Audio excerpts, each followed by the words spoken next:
Të gjithë qytetarët të cilëve u skadon karta identitetit me 11 maj, pikërisht në ditën kur zhvillohen zgjedhjet parlamentare, nuk do të privohen nga drejta votimit. Këshilli i Ministrave vendosi në mbledhjen e kësaj të mërkure shtyerjen e afatit për ai ditë, të cilët skadojnë me 11 maj, duke vendosur një afat vlefshmërie deri me datën 31 maj.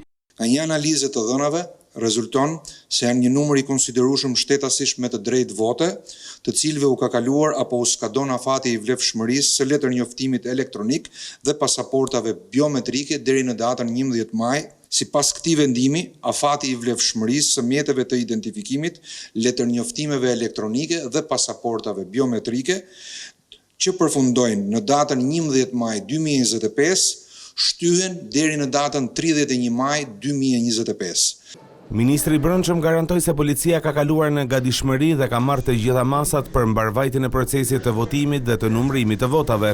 Janë marrë ndërkohë të gjitha masat për mbarvajtjen e procesit zgjedhor nga pikpamja e sigurisë. Policia e shtetit do të kalojë në shërbim të përforcuar për të përballuar me sukses procesin para, gjatë dhe pas mbylljes së votimit, duke zbatuar me korrektësi ligjin dhe detyrimet që rrjedhin nga kodi zgjedhor.